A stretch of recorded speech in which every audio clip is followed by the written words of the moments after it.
Hello and welcome to Drip Feed, water talk straight from the source. Let's dive in.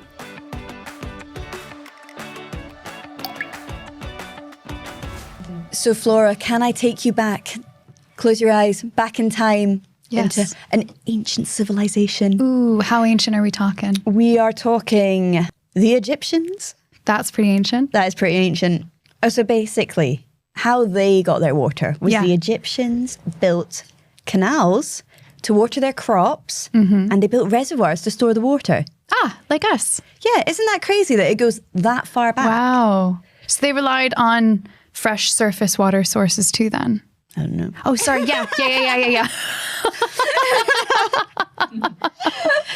And then the Romans, you might already know this, they, what didn't they invent? Yeah. We've got the Romans to thank for a lot of things. Yeah. But they also were, a pioneer of reservoirs. As well as reservoirs, aqueducts. That's what rings the bell the most for me for the Romans. Yeah. And did you know that there's like aqueducts in Rome that still serve Rome their water?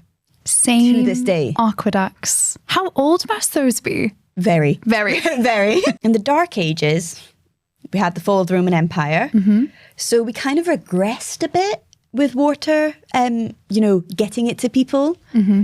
So then the more common way to get water was through wells. Yeah.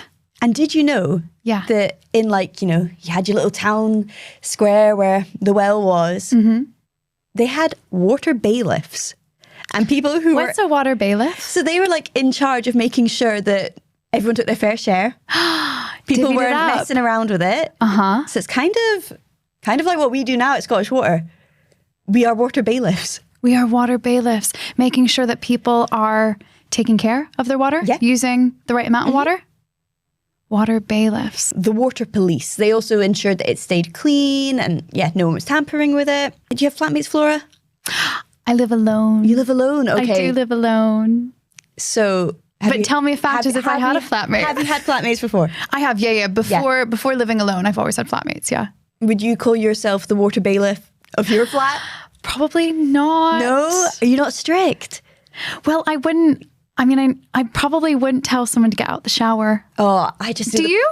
I do the passive aggressive thing of the sighing at the door. Yeah, the pretending to. Oh, you're still in there. Oh my god. No, and I make a point of having a very quick shower. Yeah. So I'm not cute. I'm not banging the door down, but I do like to slip in every now and then. That 2 minutes is long enough. To be fair, a wee power shower if you're not washing your hair. Power shower. To be fair, I think I think about it, but I don't think. I mean, I talk about it with my friends, but I don't know if I've banged down a door telling someone get out. You must be great chat at the pub.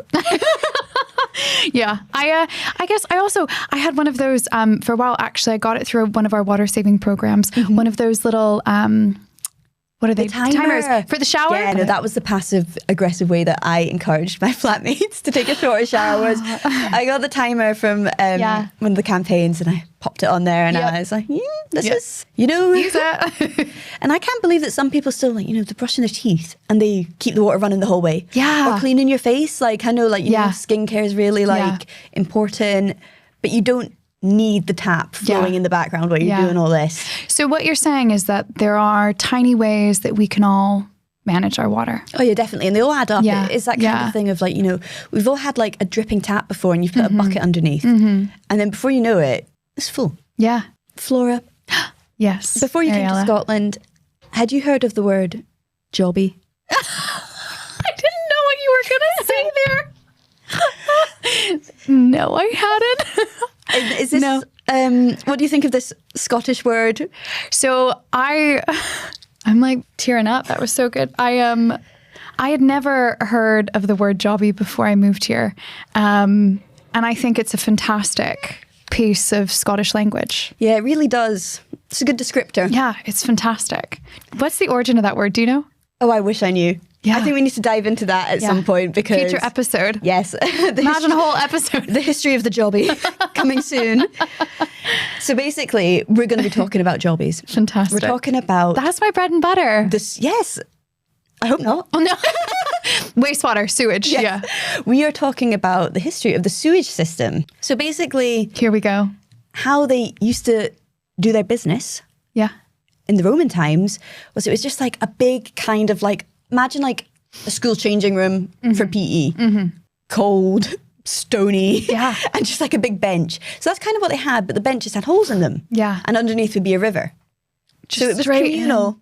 Yeah. And when you see pictures of it, it is like rows facing each other. That is grim. Having a stare off while you're doing your business. So that really does make you appreciate the privacy we have. Do you know, when I first moved to Edinburgh, I learned that the way that people got rid of their waste. So Edinburgh, I mean, old town, do you know, like up towards the Royal Miles, you're going up towards the castle, and the way the city is built kind of on a huge slope, the old volcano, people would shout, was it like, Gardy Lou, as they throw their sewage out their buildings, right? And it all rushed down. And do you know what's wild about this story? It's not just that that's really disgusting. And I just imagine the smell. Oh my God, everyone must have smelled so bad back then.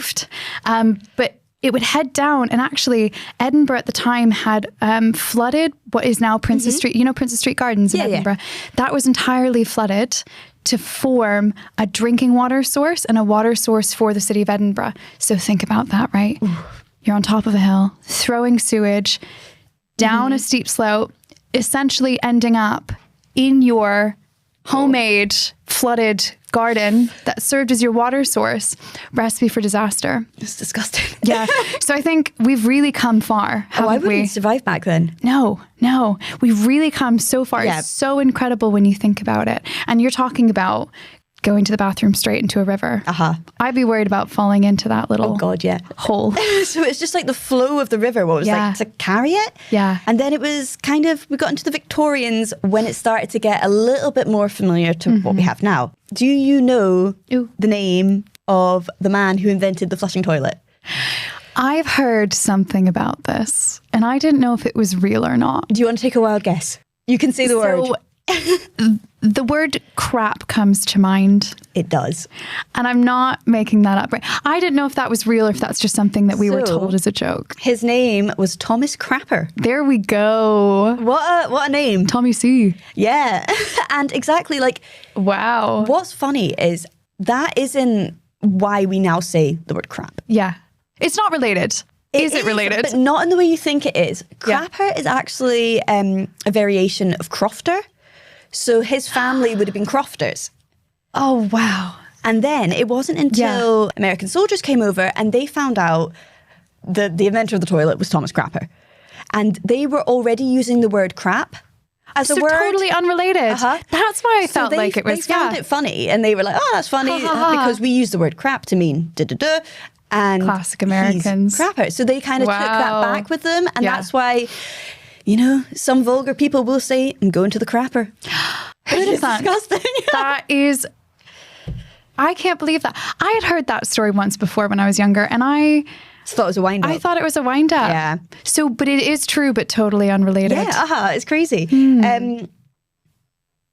So then over the 2 centuries, the Victorians had like a vast array of sanitary ware. It became the hot commodity. Ooh, I could see it in a magazine now. Oh, well. Can you paint me a picture? They had elaborate patterns. You should Google some of these pictures because the Victorian toilets, they were works of art. Yeah. There was, they had molding, they had like flowers and stuff painted on them. Ooh, let's bring that back. And one of them, like, I was looking it up. Well, yeah, their toilets were epic. They had, there was one I was looking at and like the base of it was a lion. A lion? And then they had a dolphin as well. I need these designers. And we're so boring now. Wow. Just our plain white, you know, we use it every day. It should be We should celebrate it. We should celebrate our toilets. So yeah, I think I'm definitely going to be looking into how we can imagine the home reno. I know. All the money gets wasted your front on door. The toilet. So yeah, we've changed a lot, haven't we? Yeah. Times are changing and times are still changing. I'm excited to see what is to come. And I think, we've covered bits about the water cycle here, right? So our clean water, how it gets to all of you out at home, and then how we take that and what happens after you flush the toilet or run the sink, right? Yeah, definitely. Full circle. I've really enjoyed chit-chatting with you today, Mariella. Oh, you too, Flora. And dare I say, it's not all been crap, please laugh. That was a pity laugh. No, you've been talking a lot of crap. I have been talking a lot of crap. But yeah, subscribe. This is the first of many, right? We're going to make more. Oh, yes, we're going to keep definitely. going. We've got so much more. We've got so much to talk about. We've not even gone into the history of the shower. Thank you for joining us on the first episode of Drip Feed. We'll be back every month. Like and subscribe to stay up to date.